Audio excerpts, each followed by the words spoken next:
श्री सच्चिदानंद सद्गुरु साईनाथ महाराज की जय। सद्गुरु भरद्वाज महाराज की जय। गुरुदेव दत्त। सद्गुरु श्री साईनाथ యొక్క సాన్నిధ్యంలో ఆచార్య భరద్వాజ మాస్టర్ గారి యొక్క ప్రేరణతో జరుగుతున్న ఈ సత్సంగ యజ్ఞ కార్యక్రమంలో ఈరోజు శ్రీ సాయి సన్నిధి గ్రంథంలోని అంశాలని వివరించుకుంటున్నాం. ఈ సాయి సన్నిధి గ్రంథం ఒక నావలాగా మాస్టర్ గారు వచ్చారు. నావ అంటే పడవ, ఆ పడవే ఈ శరీరం. ఈ సాయి సన్నిధి గ్రంథంలోని యొక్క భక్తుల యొక్క అనుభవాలు, అనుభూతులు, సేవకులు సాయి సన్నిధిలో ఎటువంటి సేవ చేసి ఎటువంటి ఫలితాన్ని పొందారు అనే అంశమంతా కూడా ఈ శరీరంతో మనం చేయగలిగితే మనం గమ్యం చేరగలము. అందుకని ఈ గ్రంథాన్ని ఆయన నావతో పోల్చాడు. ప్రబోధామృతము దిక్సూచిగా పోల్చాడు. ప్రబోధామృతము దారి చూపించేది, నావ నడిపించేది. ఇందులో యొక్క భక్తులు మనకు దారి చూపిస్తున్నారు. అంటే వాళ్ళు ఎలా వెళ్ళాలో, ఇలా వెళితే ఇటువంటి ఫలితం పొందగలము అని మనకి వాళ్ళు దారి చూపిస్తున్నారు. అంటే ఇందులో భక్తులు కూడా ఒక దిక్సూచిగా మనం భావించుకుందాను. ఇందులో ఇది సపత్నేకర్ అనే వ్యక్తి విశ్వాసం లేకపోయినప్పుడు భగవంతుడి సన్నిధిలో ఎటువంటి ఫలితం పొందగలం. విశ్వాసం కలిగినప్పుడు భగవంతుడి యొక్క ఫలితాన్ని ఏ విధంగా ఆస్వాదించగలం. విశ్వాసానికి మూలం ఏమిటి? అది సరే, నమ్మకం అన్నా విశ్వాసం అన్నా రెండు ఒకటే, పదాలు వేరే. నమ్మకము, విశ్వాసము అంటే ఈ నమ్మకము విశ్వాసానికి మూలం ఏమిటి? నమ్మకము ఆయన చేయగలడు, విశ్వాసము ఆయన తప్పకుండా కూడా మనకు చేయగలడు. ఒకరి మీద నమ్మకం, ఆయన అక్కడికి వెళితే ఆయన మనం చేసి పెట్టగలడు. విశ్వాసం అనేది ఏంటి? ఆయన తప్పకుండా కూడా అది వీలున్నా వీలు కాకపోయినా ఆయన తప్పకుండా కూడా ఆయన మనం చేయగలడు, మనం దరి చేర్చగలడు. కానీ ఈ రెండిటికి మూలం ఏముంది? మనలో ఆలోచన సరళి. ఆలోచన సరళే నమ్మకానికి, విశ్వాసానికి మూలం. దేని మీద ఆలోచన సరళి? వ్యక్తి మీద కావచ్చు, వస్తువు మీద కూడా కావచ్చు. వస్తువు కొనాలనుకున్నప్పుడు విశ్వాసం ఎలా ఏర్పడుతుంది? అది ఎలా పనిచేస్తుంది, ఎట్లా చేస్తుంటుంది, దాంట్లో ఏముంటుంది, అది మనకి ఉపయోగకరం ఉంటుందా లేదా అని ఆలోచన అసలు చేసిన తర్వాత ఆ వస్తువు ఒకటి మనకు ఉపయోగం ఉంటుంది కాబట్టి దాన్ని కొన్నామంటే మనకెంతో ఫలితం ఉంటుంది. అలాగే వ్యక్తుల పట్ల కూడా ఇక్కడ సాయినాథుడు మన మనస్సలని సరి చేస్తూ వస్తుంటాడు. అందరినీ కూడా అవిశ్వాసుని విశ్వాసులుగా మంత్రులుగా చేస్తున్నాడు. ఈ సపత్నేకర్ గొప్ప లాయరు, వాళ్ళ నాన్నగారు లాయరే. వాళ్ళ నాన్నగారేమో దినకర్ సపత్నేకర్, ఈయనేమో వామన్ సపత్నేకర్. వాళ్ళ నాన్నగారు దత్తాత్రేయుడి భక్తుడు. ఆ దత్తాత్రేయ భక్తుడు నిరంతరము గాన్గాపు దర్శిస్తుండేవాడు. ఒకరోజు దర్శనం గాన్గాపుకి వెళ్ళినప్పుడే అక్కడే వాడి భార్య, పిల్లలు చనిపోయారు. గాన్గాపులో ఉన్నప్పుడే భార్య, కొడుకు మరణించారు. ఎలా ఉంటుంది వాడి పరిస్థితి? ఊళ్ళో చనిపోలే, ఇంట్లో చనిపోలే, పవిత్రమైన క్షేత్రంలో చనిపోయారు. ఎంత బాధగా ఉంటుంది మనకి. కానీ మరణం అనేది అది సాధారణం. పుట్టుక ఎలా ఉంటుందో మరణం కూడా ఉంటుంది. జననము తెలియదు, మరణము తెలియదు. తెలియని దాని గురించి మనం భయపడుతుంటున్నాం.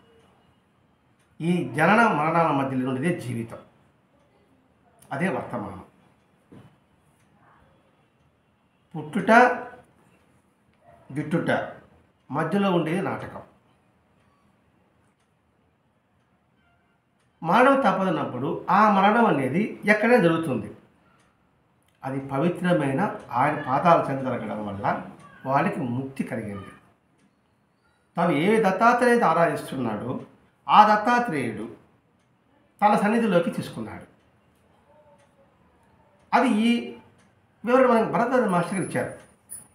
మన ఆ ఆలోచన లేదనుకోండి, ఏంటి ఇంత భక్తులైనప్పటికీ కూడా గాన్గాపు దర్శనానికి వస్తే కూడా ఇక్కడ మా భార్య బిడ్డలను కాపాడలేదే అన్నప్పుడు విశ్వాసం బాగా సడలుతుంది. అదే ఆలోచన ఉంటే సడలదు. ఆలోచన సరళ ఉంటే సడలదు. దానికి మనం ప్రతిసారి బయాజీ పాటలు పెట్టుకుని చెప్పుకుంటుంటున్నాం. కాబట్టి నమ్మకానికి విశ్వాసానికి మూలం ఆలోచన సరళి. ఈ భార్య కొడుకు చనిపోతే ఏదో సపత్యంగా నాన్నగారు, ఆ తర్వాత అతను దిగులుతో ఉన్నప్పుడు అక్కడ కొడతామని వెళ్ళమని చెప్తాడు దత్తాత్రేయుడు కనబడి. ఎవరికి? వాళ్ళ నాన్నగారికి. ఎందుకంటే దత్తాత్రేయ స్వరూపమే అక్కడ కొడుస్తున్నాడు. ఆ అక్కలకాడికి ప్రతిరూపమే సాయినాథుడు. వాళ్ళ నాన్నగారు చేసిన పూజా ఫలితం ఈ సపత్నేకర్ని బాబా చెంత తీసుకొచ్చాడు. అంటే సద్గురు సేవ తరతరాలుగా కూడా మనల్ని కాపాడుతూ ఉంటుంది. అందుకే ఇప్పుడు మనం చేసే ఈ పూజ పునస్కారం మంచి అన్నీ కూడా సరే అవి తరతరాలుగా కాపాడుతూనే ఉంటుంది. తరతరాలు అన్నారు అంటే ఈ తరం కాదు, తర్వాత తరం. ఇది మాత్రం వాస్తవం ఉంటుంది. ఇప్పుడు మీలో ఈ భక్తి రావడానికి, నాలో ఈ సతం చెప్పడానికి అవకాశం రావడానికి కారణం మొత్తం మా నాన్నో, మా తాతో, మా ముత్తాతో, లేదా ఆ ముత్తాతో ఎవరో గురువులు సేవించుంటారు. లేకపోతే ఈ అవకాశం నాకు రాదు, ఇక్కడ కూర్చునే అవకాశం మీకు రాదు. అది మనకు తెలియదు. కానీ ఆ వాసన పరంపర అనేది భగవంతుడి సన్నిధికి దగ్గర చేరుతూ వస్తుంటుంది. అలాగే ఈ సపత్నేకర్ని, ఈ వామన సపత్నేకర్ని బాబా సన్నిధికి తీసుకొచ్చింది. వీరికి 33 అంటే భార్య పిల్లలు చనిపోతారు. వంశం నిలబడాలంటే మళ్ళీ పెళ్లి చేసుకోవాలి. అందరూ పెళ్లి చేసుకొని చెప్తారు. పెళ్లి చేసుకున్నా కూడా బిడ్డలు కాతారనే నమ్మకం ఏమిటి? ఆయన ఇతడు కొంచెం వెనుకంజ వేస్తాడు, ఎందుకు చేసుకోవడం అని. ఆ తర్వాత ఏదో ప్రోద్బలం వల్ల వాళ్ళ నాన్న వాళ్ళు మళ్ళీ వివాహం చేసుకుంటారు. 4 సంవత్సరాల వరకు పిల్లలు కలగరు. 4 పిల్లలు కలగబడేప్పటికీ ఇంకా జీవితం మీద ఉన్న ఆ కొద్ది ఆశలు కూడా అడ్యాస్ అయిపోయింది. వివాహం చేసి మళ్ళీ బిడ్డలు కలుగుతున్నానే అంటే నా జీవితం అంటే నా వంశం అంతరించిపోతుంది కదా అని అతను బాధ. అదే తర్వాత ఎవరు చెప్పాడు, బాబాని దర్శిస్తే నీ కోరిక నెరవేరుతుందా అన్నాడు ఈ సపత్నేకర్. ఈ బాబాలకి ఏ బాగా ఏడవుతుంది, తాయితో మహత్యాలు బిడ్డలు నిలబడతారు అని ఇతర వాదన. అంటే సాక్షాత్ దత్తాత్రేయుడే మా నాన్న విషయంలో అలా జరిగింది తెలుసుంటుంది కదా, ఇంక బాబాలు మనల్ని ఏం చేస్తాడు, మనకే సహాయం చేస్తాడు అనే ఆలోచన ఏదైనా కలిగి పెద్దగా దాన్ని పట్టించుకోలేదు. కానీ వాళ్ళ మామ, వాళ్ళ నాన్న మరి ఒకసారి షిరిడీకి పోయిస్తున్నారా, ఈ ఇబ్బంది ఏముంది, పోతే నష్టం లేదు కదా, ఒకసారి పోయించిన తర్వాత మీకు ఉపయోగం కలుగుతుందేమో, ఎందుకంటే ఎంతోమంది బాబా ఆశీర్వాదంతో సత్ఫలితం పొందిన వాళ్ళు అనేక మంది ఉన్నారు అని ప్రోద్బలించడం లెక్క ఇంకా తండ్రి మాట కాదనలేక షిరిడీకి వెళ్ళాడు. ఇష్టం ఉంది కాదు, తండ్రి మాట కాదనలేక వెళ్ళాడు అంతే. ఆయన నొచ్చుకుంటాడేమోనని భక్తిగా వెళ్ళాలి, శ్రద్ధగా వెళ్ళలేదు. ఇక్కడ భక్తిగా శ్రద్ధగా వెళ్ళకపోతే భగవంతుడి యొక్క సన్నిధిలో ఎటువంటి ప్రభావం కలిగి ఉంటుంది. ఇది భక్తి శ్రద్ధ లేదు. ఆ వెళ్ళగానే ఏం చేశాడు, పో బయటకు అన్నాడు. పో బయటకు మాట చెప్తే పాడ నెక్కి తోసినాడు ఎవరు బాబా. ఎట్లా ఉంటుంది మొదలే నమ్మకాలు పోయా. అంతమందిలో నెట్టి దోస్తే ఎంత అవమానం ఉంటుంది. వాళ్ళందరూ మామూలుగా తలపాగా కట్టుకుంటారు కదా, మహారాష్ట్ర తలపాగా కట్టుకుంటారు. ఆ తలపాగా దూరంగా పడా, ఇంకా తలపాగా ఎత్తుకొని దగ్గర పెట్టుకోవద్దా, ఇంకెంత అవమానమా. ఆ అవమానం తిరిగి ఇంటికి వచ్చేసాడు. మీరు చెప్పారు, నీ మాట వినిపోయాను, నాకు ఘనకారం జరిగింది. వాళ్ళ నాన్న చెప్పాడు, నన్ను ఎందుకు పొమ్మన్నారు, నాకెంత అవమానం జరిగింది. మళ్ళంటే వాడు లాయరు, అది కూడా చూసుకోలేమన్నా. వాడు 15 లాయరు అని అటు తెలియకుండా ఉంటుందా. చిన్న ఊరే కదా, వచ్చి 15 లాయర్ అని అంటప్పటికీ ఆ లాయర్ని నెట్టు దోస్తే అంతమందిలో ఎలా ఉంటుంది, ఎంతటి అవమానం భారంతో కుంగి ఉంటాడు. అలా జరిగింది. అంటే వెళ్తాన్ని నేను ఒక్కడే పోయాడు. భార్యని తీసుకోవాలా మొట్టమొదటి పోయినప్పుడు భార్యని వాళ్ళ అమ్మలంటూ వేసి ఇతను షిరిడీకి పోయాడు. షిరిడీకి పోయిన తర్వాత ఇటువంటి అవమానం జరిగింది. కొంతకాలానికి ఆమె భార్యకి కళ, ఆ కళలో ఈ నీళ్ళ కోసం ఏదో బాగా జరిగిపోతూ ఉంది. వాళ్ళు అప్పట్లో మామూలుగా ఆడవాళ్ళు బయట వచ్చేవాళ్ళు కాదు. అప్పుడు సాంప్రదాయం అది. ఇంట్లో మామగారు వచ్చినప్పటికీ మనం వచ్చేద్దామని గబగబా బావి జరిగిపోతామని. బావి జరిగిపోతానే ఒక పక్క ఎదురుపడ్డాడు. ఎదురుపడి మా నీళ్లు నేను తెచ్చిస్తా అంటే, ఎందుకమ్మా నువ్వు అనవసరంగా శ్రమ పడతావు, నేనే నీ బింది శుభ్రమైన నీటితో నీకు తెచ్చి పెడతా అంటే ఈ పదవి చదవాలని చెప్పాల్సి వస్తాను. నువ్వు ఎందుకు శ్రమ పడుతున్నావు, నేనే శుభ్రమైన నీటితో నింపి నీకు తెచ్చి పెడతా. ఆ పది శుభ్రమైన నీటితో నింపి నేను తెచ్చి పెడతా, నువ్వెందుకు అనవసరంగా నీళ్లు తోడతావు అంటే, ఆయనకి ఏమి కావాలని అది నీరుని సంబోధించాడు. ఆ నీరుని బిడ్డను భావమేమో మనకు తెలియదు. ఆ భావం ఎందుకంటే మహాత్ముల యొక్క మాటల్లో చర్యల్లో మనకు అంతరార్థం మనకు బోధపడదు. నువ్వెందుకు వడివడిగా పరిగెడుతున్నావు, నేను నీళ్ళు తెచ్చి పెడతా. పరపురుషుడు ఎదురు పెడతానే వాళ్ళకి కొంచెం జంకుంటుంది. అప్పట్లో వచ్చేవాడు కాదు. అందుకని భయపడి పరిగెత్తే ఆ నీళ్ళు తీసుకోకుండా ఇంట్లోకి వెళ్ళి తలుపు గడేసుకున్నది. ఆ గడికి దబాగా కొడుతున్నాడు. అలాగా ఇదంతా కల్లోనే దబాగా కొట్టి ఎదురుగా పారిపోవద్దు, తర్వాత నువ్వే బాధపడతావు. నువ్వు పారిపోతే నువ్వే బాధపడతావు. నీకు ఒకటి ఇద్దామని వచ్చాడు. ఇది ఇవన్నీ కల్లో జరుగుతూనే ఉన్నది. అంటేనే ఆయనేమి తలుపు తీయలేదు, కళ అంతరించింది. దిక్కు దొరక ఆ కేకలు పడుతుంది కళ్ళలోనే, నెలకు వచ్చేసింది. ఇది జరిగిన కళ. తెల్లవారితే నా కళ గురించి మా అత్తగారికి వాళ్ళు చెప్పింది. మామ అన్నాడు, మరి ఎలా ఉన్నాడు పక్క తల బాగా కట్టుకొని ఉన్నాడు అంటే నువ్వు షిరిడీకి రమ్మన్నట్టుగా అది సంకేతం. కడుపు షిరిడీకి బయలుదేరన్నాడు. ఆమె ఒక్కటేట పోతుంది, భర్త నువ్వు అన్నాడు. ఒకసారి జరిగింది, ఇప్పుడు భార్య రావాలని తెప్పిస్తారా, నేను పోనట్టాడు. సరేలేయ్యా తోడుగా ఆడవాళ్ళు తీసుకుంటే వాళ్ళు వదిలి గారు తీసుకోబో అని చెప్పేసి తీసుకెళ్ళి ఉంటాడు. సరే ఇంకా విధి లేక గతి లేక మాటని మనసు నొప్పించలేక వాళ్ళ మామగారి మనసు ఈయన భార్య వాళ్ళ వదిలి గారు షిరిడీకి ప్రయాణమవుతారు. ఇవన్నీ ఎందుకు వస్తుంది ఇక్కడ? విశ్వాసము ఎలా వస్తుంది? ఆలోచన సరళి ఉంటేనే విశ్వాసం దృఢపడుతుంది. ఆలోచన తర్వాత చేస్తారన్నమాట ఇక్కడ. రెండవది, నమ్మితేనే సొమ్ము, నమ్మకపోతే దుమ్ము అనే పదం పెద్దలు వాడుతూ ఉంటారు. విశ్వాసంతో వెళ్ళలేదు దుమ్ము, విశ్వాసం వెళితే ఏ దొరక చదువుతుందాం. వెళితే బాబా లెండి దానికి వస్తా అన్నాడు. వచ్చిన తర్వాత ఈ ఒక పెద్దమైంది, సాక్షాత్తు ఈయనే నా కళ్ళ కనబడింది. అంటే అంతకుముందు బాబా గురించి విన్నారు అంతే. అప్పుడు ఇవాళ ఫోటోలు ఎక్కడ ఉంటాయండి? అప్పుడండి ఇప్పుడైనా ఫోటో బాబాయ్ ఇలా ఉంటాడు అనుకుంటాం మనం, అప్పుడు ఉండేవి కదా. ఆ లేడీ కనబడతాడు, ఈయన నాకు కనబడ్డాడు. ఆ చూస్తేనే వెంటనే తల్లి నా కడుపంతా నొప్పిగా ఉంది, నడుమంతా నొప్పిగా ఉంది అంటున్నాడు. ఎవరు ఆమె చూస్తాను. అదేనే ఆమెకే అర్థం కాదు. మట్టి చూసే నా కడుపు నొప్పి నడుము నొప్పి అంటే మీకేం అర్థం, నాకేం అర్థం అవుతుంది.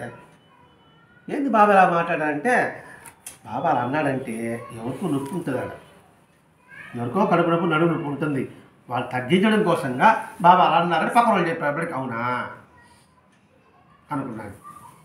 మరుసటి రోజు ఆమె కడుపు నడుము నొప్పి వచ్చింది. ఎవరికి? సపద్దేగ వాడు నొప్పి వచ్చింది, ఒక రోజుగా తగ్గింది.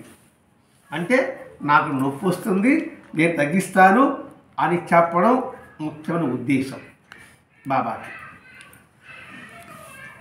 ఆ సంఘటన ఎలా ఉంటుంది? భక్తి కొంచెం నిశ్చలమవుతుంది. అంటే నాకు రాబోయే కడుపు నొప్పి నడుము నొప్పిని బాబా ముందుగానే భరించాడు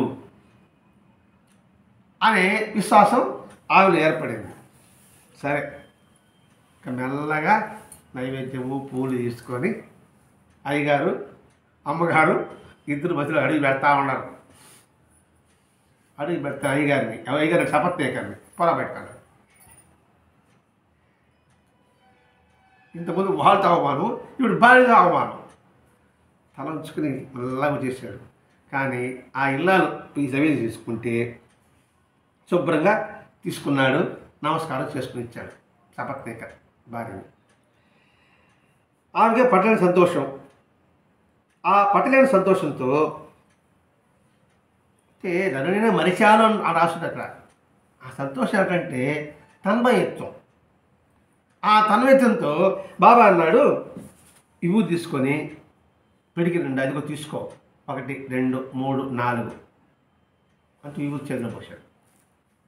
నీకెంత కావాలో తీసుకో అన్నాడు.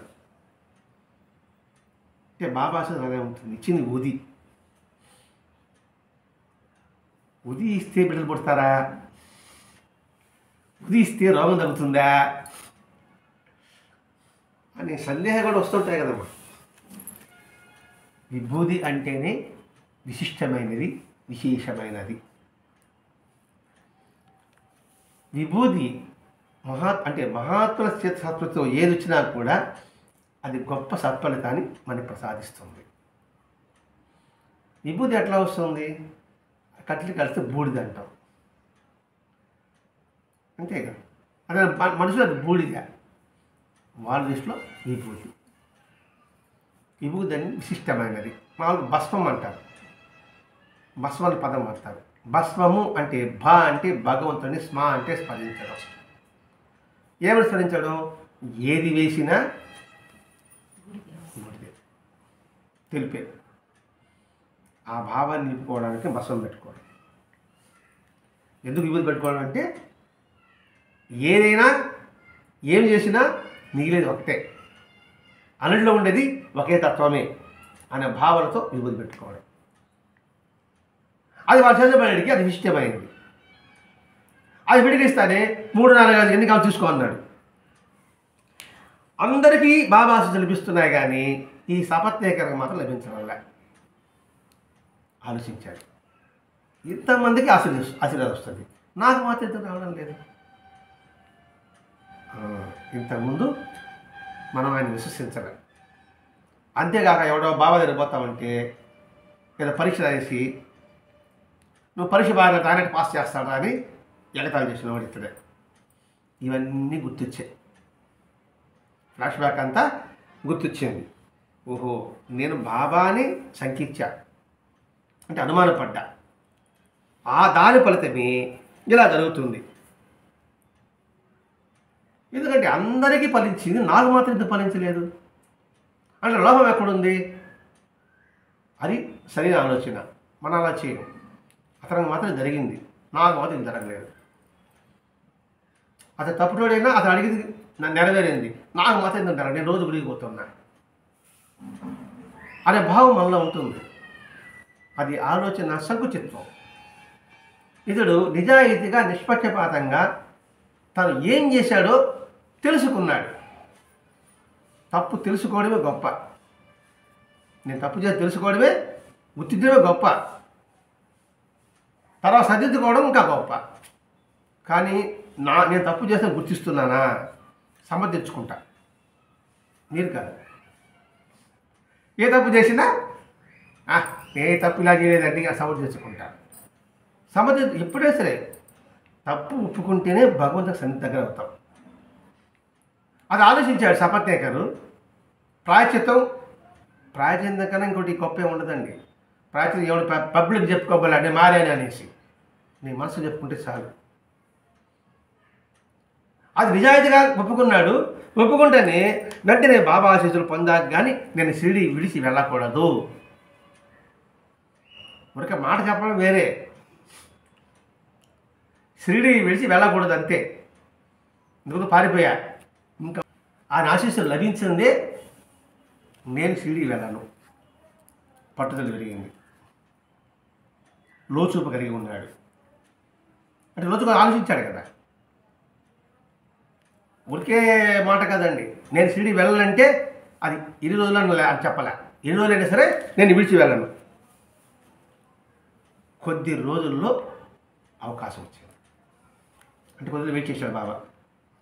వీడి మాట నిలబడి ఉంటాడా, కట్టుబడి ఉంటాడా అని. ఒక రోజు ఉంటాం, 2 రోజులు ఉంటాం, 3 రోజుల తర్వాత మనకి ఏమిస్తుంది, ఏదో మళ్ళీ ఇంకోసారి వద్దాంలే అని కొంచెం నిశ్శబ్దం ఏర్పడుతుంది. ఆత్మవిశ్వాసం తడులుతుంది. ఇతను బాగా తీవ్రంగా ఆలోచించాడు కాబట్టి, నేను పొరపాటు వల్లే నన్ను బాబా ఆశీస్సులకు నేను దూరం అయ్యాను అనుకున్నాడు కాబట్టి, ఖచ్చితంగా నేను ఆయన ఆశీస్సులు లభించిందే నేను ఢిల్లీ వెళ్ళాలని నిశ్చయించుకున్నాడు కాబట్టి, కొద్ది రోజులు వెయిట్ చేసిన తర్వాత బాబా లోపలికి రమ్మన్నాడు. ఆయన చెప్పలే, ప్రేరణ కలిగించాడు. మధ్యాహ్నం పూట బాబా ఒక్కడే మసీదులో ఉంటాడు. వెంటనే చూసి ఆయన ఒక్కడే ఉన్నాడు కదా, కొట్టినా కూడా పక్కన తెలియదు కదా మనకి అనుకున్నాడేమో. ఒకడే ఉన్నాడు కాబట్టి నిట్టా కొట్టినా కూడా ఎవరు ఉండాలి పక్కన అనుకున్నాడేమో పాపం. సరే కొట్టినా కూడా సరే నేను ఆయన పాదాలు వదలను అని నేరుగా వెళ్ళి గట్టి పాద పట్టుకొస్తాడండి. వదిలిపెట్టలే, ఎవరు లేరు. పట్టుకునేసిన తర్వాత మెల్లగా బాబా తల చేయి పెట్టి ఆశ్రయించాడు. తన అపోహలన్నీ కళల రూపంలో ఆయన పాదాలు అభిషేకం చేశాడు. ఎవరు తెలిసినా తెలియకపోయినా భగవంతుడు తెలుసు, నీ నక్క వినేయాలా లేకపోతే అసలు వినేయాలని. నక్క వినాలని ప్రశ్నించాలనుకోండి, అది తెలియదా? నిజమైన పశ్చాత్తాపం అంటే భగవంతుడు ఆశీర్వదిస్తాడు. అటు నిజమైన పశ్చాత్తాపం ఇతడు కలిగింది. పాదాలు పట్టుకున్నాడు, కన్నీటితో పాదాలు అభిషేకం చేశారు కాబట్టి తల మీద చేయబెట్టి ఆశీర్వదించడం జరిగింది. దగ్గర పెట్టి కూర్చోబెట్టుకున్నాడు. కూర్చుకుపెట్టిన తర్వాత ఇంతలో ఒక గొర్రె గాబరు వచ్చి బాబాకు సేవ చేయడం వస్తే కథ చెప్తున్నాడు బాబా. ఆ కథ వీడి కథే. బిడ్డను చంపానని నన్ను నిందిస్తున్నాడు. నేను ఏమన్నా బిడ్డను చంపుతానా? కాబట్టి ఆ బిడ్డనే ఈసారి ఆయన బరగడం నేను పెడతాను. ఇవన్నీ చెప్పేటప్పటికి ఎలా ఉంటుంది సపత్నేకరికి ఆలోచించండి. తనకు జరిగిన సంగతి అంతా చెప్తున్నాడు కదా బాబా. అంటే బాబా యొక్క సర్వజ్ఞత్వాన్ని గుర్తించాడు. నేనుండగా నీకు భయం ఎలా అని అభయం ఇచ్చాడు.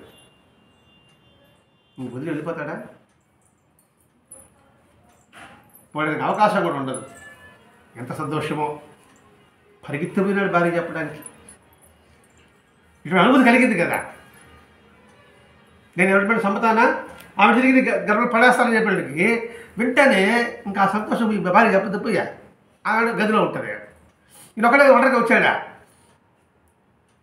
పరిస్థితి చెప్పేటప్పటికి ఆనంద పట్టలేక ఒక నైవేద్యం తీసుకుని మీ బాబాకి నైవేద్యం ఇద్దాము అని గబగబా ఏ నైవేద్యం హల్వా చేసుకొనేసి గబగబా హల్వా తీసుకొచ్చి బాబా చనిపోయారు.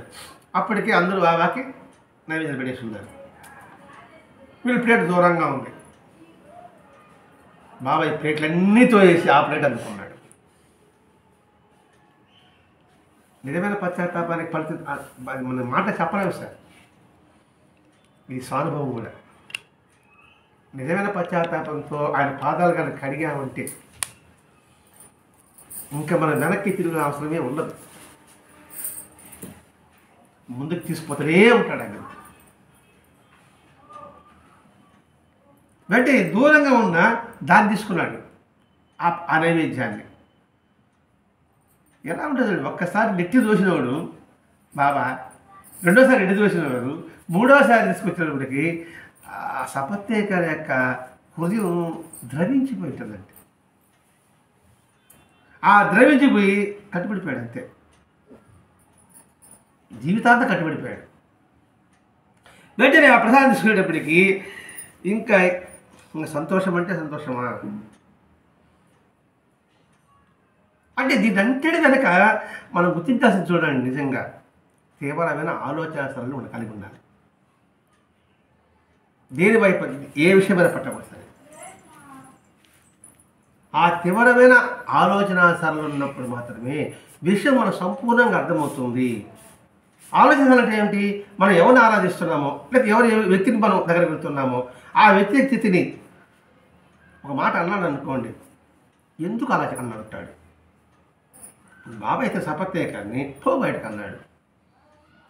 పో బయటకని అన్నాడు. ఎందుకు అన్నాడు పో బయటకని?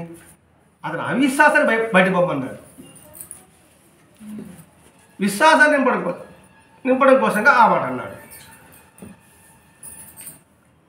లేకపోతే బాబా ఎందుకు కోపం చేసుకుంటాడు? బాబాకి అసలు కోపం అవసరం ఏంటి? అసలు భగవంతుడు ఎందుకు కోపం చేసుకుంటాడు? కోపం చేసుకుంటే భగవంతుడు ఎలా అవుతాడు? ఇట్లానే ఆలోచిస్తారు. అది భగవంతుడు నాకు ఇది చేయలేదు, పని చేయాలంటే ఎందుకు చేయలేదు? ఏదో కారణం ఉంటుంది. అది సరైన ఆలోచన సరళి. లేదు భగవంతుడు పక్షపాతము అనుకుంటే ఆలోచన సరళి కాదు. ఇప్పుడు ఈ సంఘటన మనం గ్రహించవలసింది అంటే క్షుణ్ణంగా భగవంతుడికి తెలియందంటే ఏమి ఉండదు అనే ఆలోచన కలిగి ఉంటే చాలు. ఆయన తెలియంది ఏముంటుంది? ఆయన సర్వానికి అధికారి, ఆయన సర్వసమర్థుడు. ఆయన చేయలేదంటే ఏది ఉండదు. ఆయన మనకి ప్రసాదించలేదంటే దానికి కారణం ఉంటుంది. రెండోసారి వెళ్ళిపోమని చెప్పాడు సపత్యేకర్ని. మూడోసారి ఆలోచించాడు. అంటే ఆలోచన విధానాన్ని నువ్వు దాన్ని ఏ విధంగా నిరంతరము దాని వైపు నీ మనసును మళ్లించాలనే విషయాన్ని గ్రహించాలి. ఇక్కడ ఎప్పుడైతే పశ్చాత్తాపం చెందాడు దాని తగిన ప్రతిఫలం పొందాడు. ఈ ప్రసాదం చేసేటప్పటికి ఇంకా ఆనందానికి అంతు లేదు. అటువంటి ఆనందానుభూతిని ఇతడు పొందాడు. బాబా చావుడు జరుగుతుంటే చెప్తున్నాడు. చావుడు ఉత్సవంలో బాబా పల్లకీలో ఎప్పుడు కూర్చోలేడు. బాబా నడిచేవాడు. అది గమనిస్తున్నాడు ఇతడు. బాబాని బలవంతం కూర్చోబెట్టిన అంటే కూడా మరుక్షణానికి నడిచి వచ్చేవాడట. ఎందుకు బాబా పల్లకి ఎక్కలేదు? ఇవన్నీ ఆలోచిస్తాడు సపత్యేకర్ కూడా. అనుభవం సరే కాదు, అసలు బాబాలో ఇంత తత్వం ఏమిటింది అంటే పగిరి ధర్మాలని తూచా తప్పకుండా ఆయన పాటించాడు అంటే ఇప్పుడు శ్రద్ధ పెరుగుతుందా లేదా? అయినప్పటికీ ఆయన ఆ చావుడు ఉత్సవంలో ఎట్లా ఉన్నాడంటే మమేకమైపోయాడు. ఎవరు? బాబా కూడా అందరితో పాటు ఆ ఆనందాన్ని అనుభవించేవాడు. అంతేగాని టీవీగా దర్భంగా రాజువారి గుండి ముందు వాళ్ళు అక్కడ కాకుండా ఒక ప్రత్యేకత అనేది బాబాలో కనిపించలేదు ఎవరికి? సపత్యేకర్కి. అందరితో పాటు ఆ చావుడు జరిగినప్పుడు ఒక అడుగు ముందుకు వేయడం, ఒక అడుగు వెనక్కి వేయడం అలా చూస్తుంటే కృష్ణుడు నృత్యం చేసినట్టు కనిపించిందట. కృష్ణుడు గోపికలతో ఒక దగ్గర ఉంటాడా? అందరితో పాటు ఉంటాడు కదా. అందరికీ ఆనందం కలిగిస్తాడు కదా. అందరికీ మనవాడు అనిపిస్తాడు కదా. అందరి వాడు అనిపిస్తాడు కదా. ఇప్పుడు బాబా కూడా అందరి వాడు, మనవాడు, అందరికీ అందుబాటులో ఉండేవాడు. ఇక్కడ ఉత్సవం జరుగుతుంది అనుకోండి, ఏదో ఒక డిగ్నిటీ మెయింటైన్ చేసినప్పటికీ మనందరం దూరంగా ఉంటాం. మనతో పాటు అనుకోండి మనకు ఆనందం ఉంటుంది. అటువంటి ఆనందం వచ్చినప్పటికీ ఈయన సర్వసామాన్యుడిగా నవ్వుతున్నాడు. అంటే ఎంత మహాపురుషుడు అన్నప్పటికీ కూడా మామూలుగానే అందరితో కలిసిమెలిసి ఉంటున్నాడు. ఇవన్నీ గమనిస్తున్నాడండి. ఇవన్నీ మనం ఏం చెప్పుకుంటామంటే ఇవన్నీ తెలుసుకునేటప్పటికీ బాబా యొక్క దివ్యత్వం, బాబా యొక్క సహజ స్థితి ఏదో మనకు అవగాహన వస్తుంది. వచ్చినప్పుడు ఏమవుతుంది, ఓహో బాబా ప్రత్యేకత అంటూ ఏమీ లేదు. ఆయన ద్వారకామై ఎప్పుడు తెరవబడే ఉంటుంది. రెస్ట్రిక్షన్ ఉండవు, నియమ నిబంధనలు ఉండవు, ఎవరైనా దర్శించవచ్చు. అన్నప్పుడు మనకి భగవంతుడి దగ్గర అవుతాం. కాదండి ఆ దగ్గర పోవాలంటే అపాయింట్మెంట్ ఉండాలి, ఇది ఉండాలి, ఇది ఉండాలి అనుకోండి, కాస్త ఆలోచిస్తాం. అంటే మనకు దగ్గర కావడం కోసంగా బాబా ఆ ఉత్సవంలో ఆరితేరు నర్తకులంలాగా నృత్యం చేసేవాడట. ఆరితేరు అది కూడా పదం రాస్తాడు మాస్టర్ గారు. అంటే నృత్యం చేయడం కూడా అడుగులు కూడా తప్పులు ఉండవు. పాటకు తగ్గట్టుగా తాళం, తాళం తగ్గట్టుగా అడుగు. మరి ఆరితేరు నృత్యుడు అలాగే ఉంటారు కదండి. అలా నృత్యం చేసేవాడట. అది ఇప్పటికీ నా కళ్ళ కట్టినట్టు కనిపిస్తుంటుంది. అంటే ఎంత మమేకమైంటే అలా కనిపిస్తుంది. ఇది మనం గమనించాలి. ఇక్కడ మనము చూస్తున్న ఉత్సవాలు, మన ఉత్సవాలు పాల్గొంటున్నాం. ఆ ఉత్సవం పలానా సంవత్సరం జరిగింది అని స్మరించినప్పుడు మన అనుభూతిని మనం పొందగలుగుతున్నామా? మమేకం మీద పొందగలుగుతున్నాం, మమేకం అన్నట్టు పొందలేకపోతున్నాం. ఇక్కడ ఉద్దేశం ఏంటి? ఏ పనులైనా మమేకమైతే ఆనందం ఉంటుంది. ఇట్లా నేర్చుకోవాలి మనం. ఇక్కడ ఉత్సవమా పండుగలని కాదండి, ఏ పనులైనా మమేకమైతే ఆనందం ఉంటుంది. ఇప్పటికీ నా తలుచుకుంటే కళ్ళంటే కనబడుతుంది అన్నాడంటే మరి దాని భావం ఏమిటి? అందులో మమేకమయ్యారు. మన సమ్మేళనం మమేకమైనట్టుగా ఇప్పటికి తలుచుకుంటే అదొక ఆనందం. అప్పుడప్పుడు దాని గురించి మాట్లాడుకుంటూనే ఉంటాం, అదొక ఆనందం. ఇప్పటికీ ఆ 3 రోజులు అలాగా కనబడుతుంది, ఒక కళలాగా అలాగా వచ్చింది, అలాగా వెళ్ళిపోయింది. అది ఇక్కడ భావం. ఆ సమ్మేళనంలో కాకుండా ప్రతి ఒక్క పనిలో కూడా అటువంటి మమేకం కలిగి ఉండవలే. దాన్నే శృతులు అంటారు. అలా అయిన తర్వాత ఆ ముఖం చూస్తుంటే బాబా ముఖం ఎలా ఉంటుందంటే ఒక దివ్యను మట్టి వెలిగిపోతుందట. ఇది ఆ చావడ ఉత్సవంలో సాక్షాత్తు పండరీపురంలో పాండురంగుడు ఎలా ఉన్నాడో అటువంటి దర్శనం ఇది కలిగింది. పండరీపురంలో పాండురంగుడు ఏ దివ్యవక్ష వెలిగిపోతున్నాడో అది మాత్రమే, ఆ ముఖం మాత్రమే ఇతను కనబడిందట. చూడండి, ఎంతటి విశ్వాసం లేనివాడు ఎంతగా దగ్గరికి బాబా దగ్గరికి సరిగ్గా వస్తూనే ఉన్నాడు. తర్వాత షిరిడీకి బయలుదేరుతున్నారు. పక్క రోజు బయలుదేరుతున్నప్పుడు ఇంకా బాబా అడిగితే బాబాకు రూపాయి దక్షిణిస్తా, వాడు బాధ్యత మాట్లాడుకుంటున్నాడు. ఇంకా కానీ అడిగాడంటే మన దగ్గర బంగారు నగలు అమ్ముకుని ఆయన దక్షిణవాసి వస్తుందేమో మన దగ్గర అనే వారితో చెప్పాడు. సరే బాబా దర్శించినప్పుడు బాబా దగ్గర రూపాయలు ఉంచాడు. ఆ బాబా రూపించిన తర్వాత నేను ఇంకే అడగను, కానీ అడిగితే నువ్వు బంగారు అమ్ముకోవాల్సి వస్తుంది అన్నట్టున్నాడు బాబా. ఎక్కడో గదిలో మాట్లాడుకున్నది. అంటే ఇక్కడ బాబా యొక్క సర్వజ్ఞత్వము అని ఆగిపోకూడదు. అక్కడ మనం బాబా తెలుసుకున్నాడు అని ఆగిపోకూడదు. ఆడికి ఆగిపోతున్నాం మనం. బాబా గొప్పవాడండి, మనం అనుకుని తెలుసుకున్నాడండి కాదు. ఆయన మనసంతనే ఉన్నాడు. మనిద్దరం ఉన్నాం, మనిద్దరం మాట్లాడాము సార్. నేను మాట్లాడి మీకు తెలుసు, మీరు మాట నాకు తెలుసు, ఇంకెవరు తెలియదు. అంటే మీరు నా పక్కన ఉంటే నా మాట మీకు తెలుస్తుందా, దూరం కంటే మీకు తెలుస్తుందా? నా పక్కన ఉంటే మీకు తెలుస్తుంది, అది మీకు ఎలా తెలుస్తుంది? ఇప్పుడు సత్సంగం చేసుకున్నాము, సత్సంగం మనం 10 మంది ఉన్నామండి, 10 ఇక్కడ మాట్లాడు మనకే తెలుస్తుంది, బయట వాడికి తెలియదు. అంటే ఆయన మన పక్కనే ఉన్నాడు కాబట్టి మనం మాట్లాడి తెలుస్తుంది. ఈ తొడపరుచుకున్నాం అనుకోండి చాలా జాగ్రత్తగా ఉంటాం. మళ్ళీ నేను మాట్లాడుతాను, జాగ్రత్తగా మాట్లాడాలి వాడు. సరే, చిన్నపిల్లలు ఉన్నారు అనుకో ఇంట్లో, చిన్నపిల్లల ముందు భార్యాభర్తలు మాట్లాడుకోవాలంటే మరి మనం మాట్లాడుతూ వింటారు. అది బాగుంటుందా లేదా? జాగ్రత్తగా మాట్లాడతారు. ఆ పిల్లలే దేవుడు.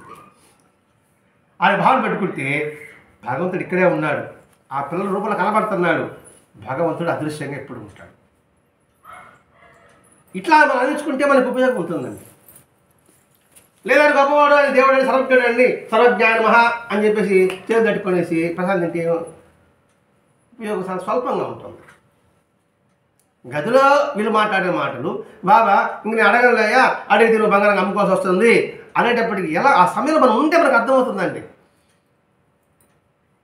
ఎంత శ్రద్ధగా నా మీద, నా పట్ల ఎంత దయగలిగి ఉన్నాడు, నా హృదయంలో ఉన్నాడు. బాబా ఎక్కడో షిడ్లో ఉన్నాడు అనుకుంటున్నాం, మనం కాదు. మన హృదయంలో ఉన్నాడు, మన చెంతనే ఉన్నాడు, మన పక్కనే ఉన్నాడు, మన ఇంట్లోనే ఉన్నాడు అనుకుంటే ఆనందం. లేదు గుళ్ళోనే ఉన్నాడు అనుకుంటే ఇంట్లో ఉన్నప్పుడు దుఃఖం. అందుకని ఈ కోణంలో మనం పరిశీలించాలండి. ప్రతి ఒక్కటి కూడా భగవంతుని అనుసంధానం చేసే విధంగా మనం అనుభవించుకుంటూ ఉండాలి. వారి దైవత్వాన్ని పూర్తిగా విశ్వసించాడు. అది మీద కొద్దిగా సంశయాలు ఉన్నాయి, అది కాస్త తొలగిపోయినాయి. ఏది కొద్దిగా అరకొర ఉంటుంది, అది కాస్త ఈ సంఘటనతో పెరిగిపోయింది. ఆయన పూర్తి దైవ స్వరూపుడు. ఆయన దైవత్వాన్ని పూర్తిగా నేను విశ్వసించాను. ఇక్కడ దైవత్వం అంటే జ్ఞానము, బాగా పట్టుకోండి. దివ్ అంటే జ్ఞానము, వెలుగు, ఏదో మహిమ కాదు.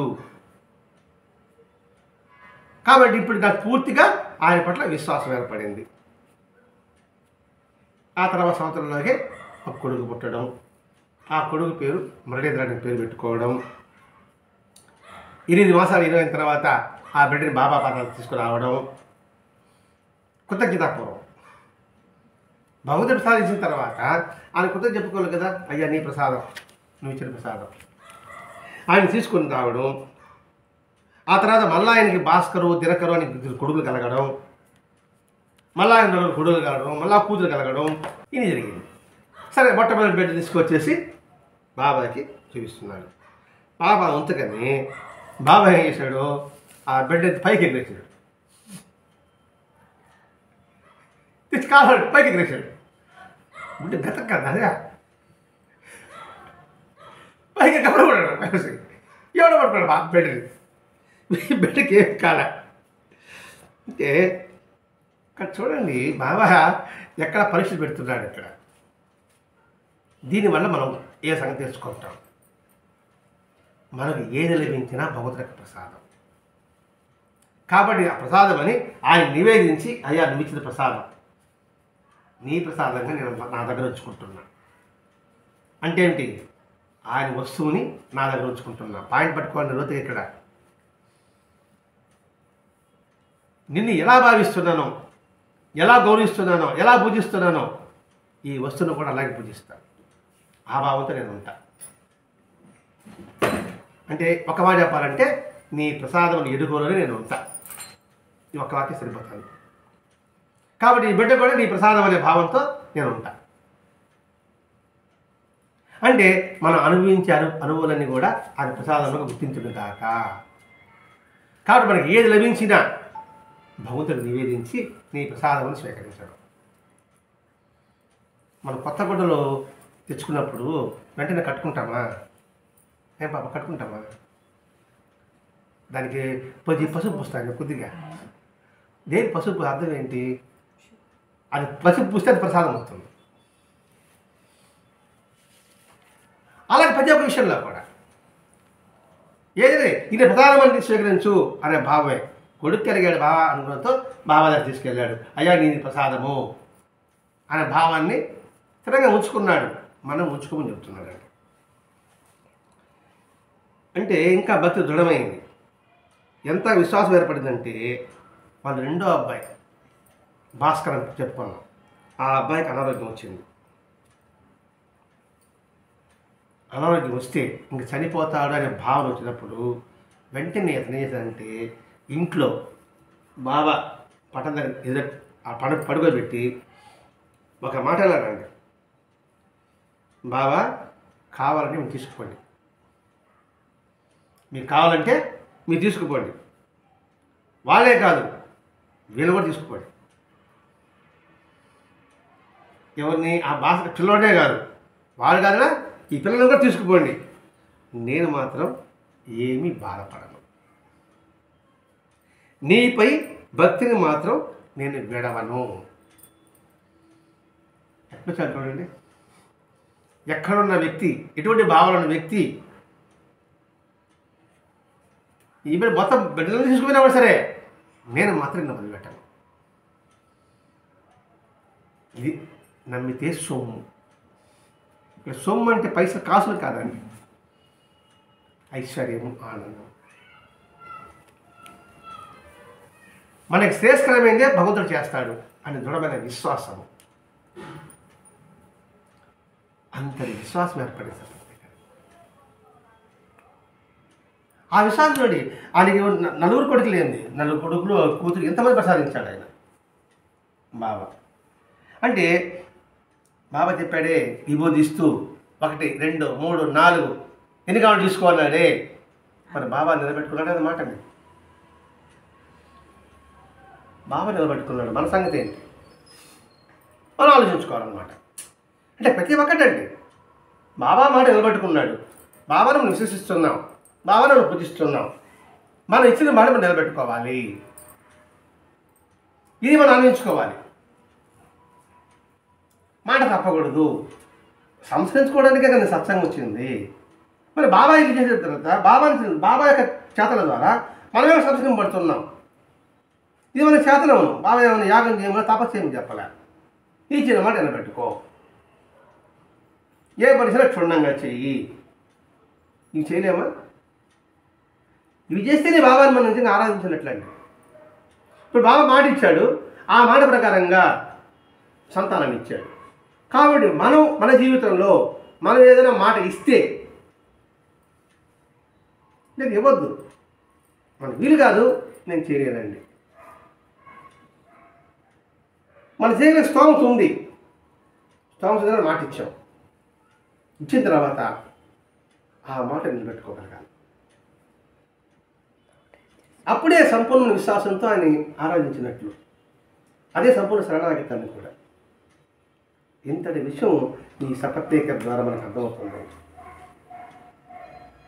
అంటే ఇచ్చిన మాటని నిలబెట్టుకోవడం 1. 2 దృఢమైన విశ్వాసము, నమ్మకం ఏర్పడాలంటే మూలం కావాల్సింది ఆలోచన సరళి. భగవంతుడిని నమ్మితే సొమ్ము, నమ్మకపోతే దుమ్ము. దుమ్ము అంటే ధూళి, ధూళి అంటే మట్టి అనుకుందాం. ఆ దుమ్ము లేచింది అనుకోండి, మనకేమీ కనబడదు. ఆ దుమ్ము అంటే అజ్ఞానం. దుమ్ము అంటే నమ్మకుంటే దుమ్ము అన్నప్పుడు అంటే నమ్మకపోతే ఇది అజ్ఞానం అని అర్థం. ఇక్కడ సొమ్ము అంటే జ్ఞానం అని అర్థం. అట్లా అర్థం చేసుకోవాలి. ఇక్కడ ఆ సొమ్ము దుమ్ము మనకి కాసు కనబడుతుంది, ఇందులో ఉండ మట్టి కనబడుతుంది.